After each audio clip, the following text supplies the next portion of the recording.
Salam sejahtera buat kita semua. Salam sehat. Kita bertemu kembali pada hari ini dalam pembelajaran PJOK kelas 5 dengan materi kombinasi gerak dasar pada permainan bola besar, khususnya dalam permainan sepak bola. Tentunya bersama saya, Bapak B. Simbolon, guru PJOK di SD Negeri 10 Lumban Suhi-Suhi. Adapun tujuan pembelajaran kita pada hari ini adalah yang pertama, mampu menjelaskan kombinasi gerak dasar lokomotor, non-lokomotor, dan manipulatif pada permainan sepak bola. Yang kedua adalah mampu mempraktikkan kombinasi gerak dasar lokomotor, non-lokomotor, dan manipulatif pada permainan sepak bola. Sebelum kita masuk materi sepak bola, tentu kita harus lebih dulu memahami apa itu gerak dasar. Setiap gerakan yang kita lakukan, dimanapun kita berada, itu kita sebut dengan gerak dasar. Atau gerak dasar itu sendiri berarti suatu pola gerak yang mendasari suatu gerakan, mulai dari hal-hal yang sebelum kita lebih jauh membahas tentang permainan sepak bola, perlu kita pahami apa itu gerak dasar. Setiap gerakan yang kita lakukan, dimanapun kita berada, atau apapun yang kita lakukan, itu kita sebut dengan gerak dasar. Jadi gerak dasar itu adalah suatu pola gerak yang mendasari suatu gerakan, mulai hal dari gerakan yang sederhana hingga kemampuan gerak yang lebih kompleks. Jadi kalau kita sebut dengan gerak-gerak sederhana, misalnya berkedip, itu termasuk bergerak. Mengepal tangan, itu termasuk bergerak. Menunduk, berjalan, berlari, dan lain sebagainya. Itu kita sebut dengan gerak dasar. Atau gerak-gerak dasar yang sederhana tadi. Apa itu kemampuan gerak yang lebih kompleks? Ya, misalnya ketika kita berlari sambil membawa bola, ketika kita berlari sambil menendang bola, itu bisa kita sebut dengan kemampuan gerak yang kompleks. Oke, gerak dasar itu sendiri dibagi menjadi 3. Yang pertama adalah lokomotor. Gerak dasar lokomotor artinya gerak dasar yang dilakukan dengan berpindah tempat. Dilakukan dengan berpindah tempat. Contohnya apa? Bisa berjalan, bisa berlari, bisa melompat, bisa merangkak, dan lain sebagainya. Kemudian gerak dasar yang kedua adalah gerak dasar non-lokomotor. Non-lokomotor berarti gerak dasar yang dilakukan tanpa berpindah tempat. Apa gerakan yang kita lakukan ketika kita tidak berpindah tempat? Ya, bisa saja menekuk, memutar, menggelengkan kepala, mengayun, dan lain sebagainya. Yang ketiga adalah gerak dasar manipulatif. Gerak dasar manipulatif artinya gerak dasar yang dilakukan dengan menggunakan alat. Apa contohnya? Bisa menendang bola, bisa menangkap bola, bisa memukul kasti, dan lain sebagainya. Permainan secara umum dibagi menjadi 2. Yang pertama itu permainan bola besar. Yang kedua, permainan bola kecil. Permainan bola besar adalah permainan dengan menggunakan bola yang berukuran besar.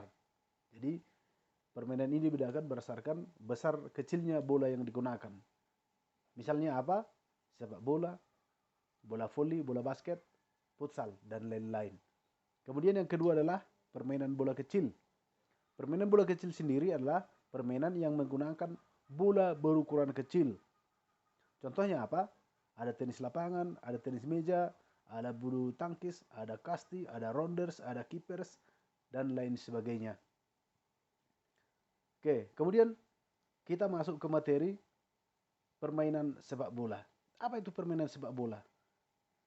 Bapak pikir kita semua sudah pernah atau bahkan sudah pernah memainkan, bukan hanya melihat, sudah pernah memainkan apa itu yang disebut dengan permainan sepak bola.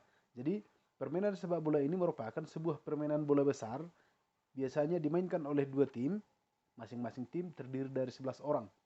Dimainkan dengan cara menyepak bola kian kemari dengan tujuan memasukkan bola ke gawang lawan sebanyak-banyaknya dan menghindari gawang sendiri agar tidak kemasukan bola. Permainan sepak bola ini juga biasanya dilakukan dengan waktu 2 kali 45 menit ditambah dengan 15 menit istirahat. Selanjutnya kita lihat gerak dasar dalam permainan sepak bola. Jadi dalam permainan sepak bola itu banyak gerak dasar atau contoh dari gerak dasar yang dilakukan. Misalnya apa? Yang pertama, kita melihat gerak dasar lokomotor. Apa itu gerak dasar lokomotor yang kita temukan dalam permainan sepak bola? Ya, bisa berjalan, bisa berlari, bisa meloncat-loncat, bisa melompat, dan lain sebagainya. Kemudian gerak dasar non-lokomotornya apa?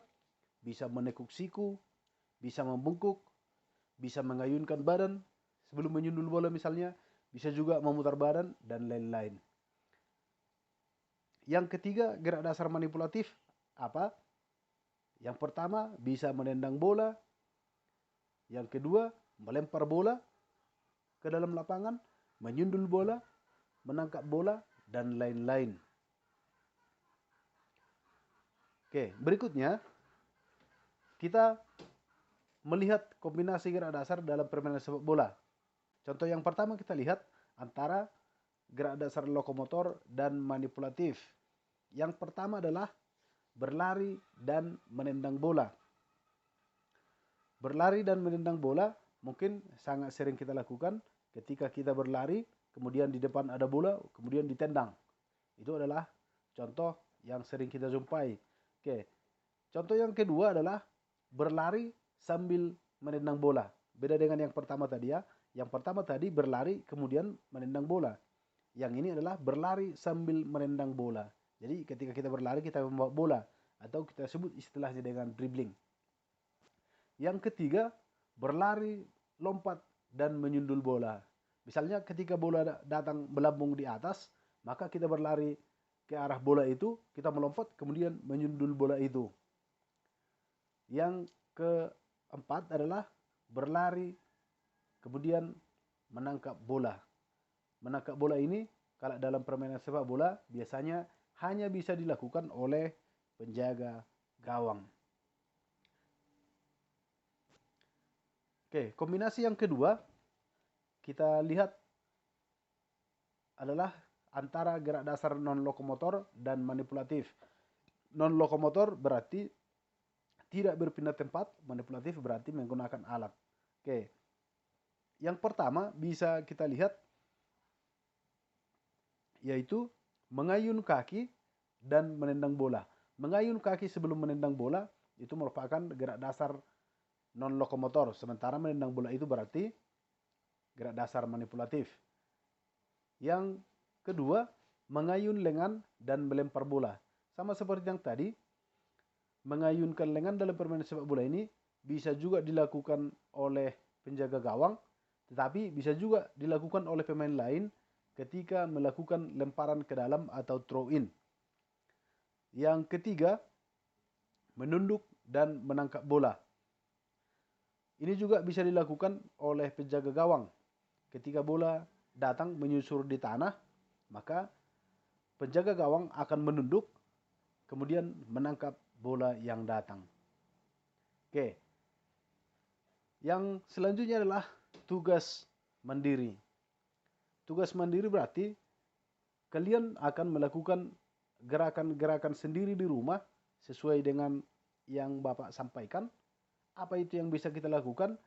Maka yang kita lakukan adalah lakukan gerak dasar berlari sambil menendang bola yang sudah dimodifikasi. Maksudnya bolanya nggak harus bola kaki, bisa juga bola plastik, bisa juga bola kasti, bisa juga menggunakan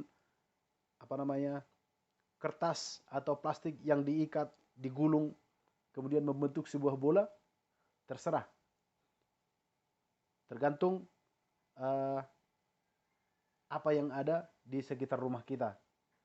Tapi kalau ada bola sepaknya atau bola plastik, itu akan sangat lebih bagus. Oke, kemudian jangan lupa videokan kegiatan yang kalian lakukan ini dan kirimkan di grup WA kita. Demikian pembelajaran kita pada hari ini. Kurang lebih Bapak mohon maaf. Semoga bermanfaat untuk kita semua. Horas.